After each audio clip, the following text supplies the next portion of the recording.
हफ्ते से ज्यादा का वक्त बीत चुका है, लेकिन सरकार और विपक्ष के बीच एक सवाल पर गतिरोध खत्म होने का नाम नहीं ले रहा है। अमित शाह सदन में जवाब कब देंगे? विपक्ष लगातार गृह मंत्री के बयान की मांग कर रहा है, जबकि सरकार का कहना है कि कौन मंत्री कब और किस मुद्दे पर कब जवाब देगा ये विपक्ष तय नहीं कर सकता। नतीजा ये है कि देश की सबसे बड़ी पंचायत में जनता के मुद्दों पर बहस से ज्यादा हंगामा देखने को मिल रहा है। 6 अगस्त को भी यही हुआ। जोरदार हंगामे के बाद सदन की कार्यवाही स्थगित करनी पड़ी। लेकिन आखिर ऐसा क्या हुआ कि सरकार और विपक्ष इस एक मुद्दे पर आमने सामने हैं? दरअसल विवाद 20 जुलाई को प्रदर्शनकारियों के खिलाफ हुई पुलिस कार्यवाही को लेकर है। विपक्ष का आरोप है कि इस कार्यवाही को लेकर गृह मंत्री अमित शाह को सदन में आकर जवाब देना चाहिए। राज्यसभा में विपक्ष के नेता मल्लिकार्जुन खड़गे लगातार ये मांग उठा रहे हैं। उनका कहना है कि अगर संसद को सही तरीके से चलाना है तो सरकार को विपक्ष की बातें सुननी होंगी और इस मामले पर भी स्पष्ट जवाब देना होगा। पक्ष की तरफ से ये भी दावा किया गया कि राज्यसभा के सभापति ने गृह मंत्री से सदन में बयान देने को भी कहा था। इसी को आधार बनाकर विपक्ष सरकार पर सवाल उठा रहा है कि आखिर अमित शाह सदन में आकर स्थिति स्पष्ट क्यों नहीं कर रहे? इसकी बात आपने कही थी, लेकिन आपके बात को भी वो मर्यादा नहीं कर रहे। आपका अपमान कर रहे, इस देश का अपमान कर रहे। दूसरी तरफ सरकार का ये कहना है कि विपक्ष अपनी शर्तों पर किसी मंत्री को सदन में बुलाने का फैसला नहीं कर सकता। संसदीय कार्य मंत्री किरण रिजिजू ने कहा कि किस मुद्दे पर कौन सा मंत्री कब जवाब देगा, ये संसदीय प्रक्रिया और सरकार तय करती है। रिजिजू ने विपक्ष पर आरोप लगाया कि जब सरकार चर्चा के लिए तैयार होती है तो विपक्ष नारेबाजी शुरू कर देता है और सदन की कार्यवाही बाधित हो जाती है। उन्होंने ये भी कहा कि गृह मंत्री अमित शाह सदन में मौजूद रहते हैं और जिस समय उनकी जरूरत होगी नियमों के मुताबिक वो जवाब अवश्य देंगे। जिसका बिजनेस होता है उसी संबंधित मंत्री को सदन में आना होता है।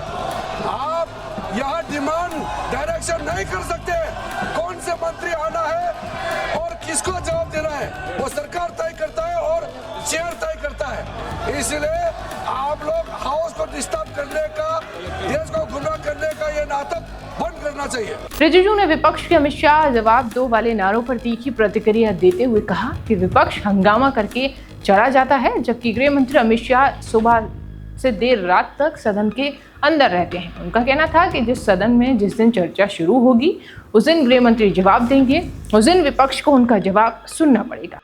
मैं एक बात बहुत क्लियर करना चाहता हूँ, ये लोग हंगामा करके गायब हो जाते हैं।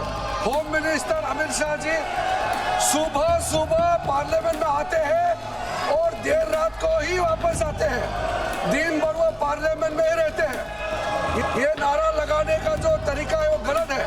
और मैं दूसरी बात बताना चाहता हूँ, होम मिनिस्टर अमित शाह वो इंसान है जिसका नाम सुन करके सारे आतंकवादी उग्रवादी कांप उठते हैं। जिस दिन यहाँ चर्चा शुरू होगी गृह मंत्री अमित शाह का जब यहाँ जवाब होगा आप लोग सुन नहीं पाएगा। आप लोग क्या होम मिनिस्टर का नाम लेते हो?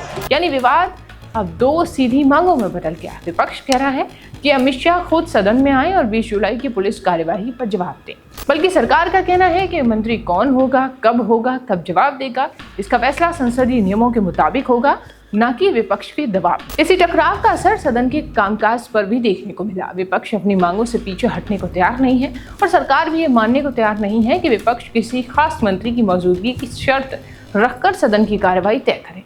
सवाल अब सिर्फ अमित शाह के बयान का नहीं है, सवाल ये है कि क्या दोनों पक्ष इस विवाद का कोई रास्ता निकालेंगे ताकि सदन में हंगामा खत्म हो और जनता से मुद्दों पर चर्चा शुरू हो सके, क्योंकि संसद जनता के पैसों से चलती है और वहाँ हर दिन होने वाला काम देश के करोड़ों लोगों से जुड़ा होता है। ऐसे में अब सबकी नज़र इस बात पर है कि आने वाले दिनों में गृह मंत्री सदन में जवाब देते हैं या नहीं, विपक्ष अपनी रणनीति बदलता है या नहीं, और क्या सरकार विपक्ष के बीच कोई ऐसा रास्ता निकालती है जिससे सदन की कार्रवाई फिर से सुचारू रूप से चल सके।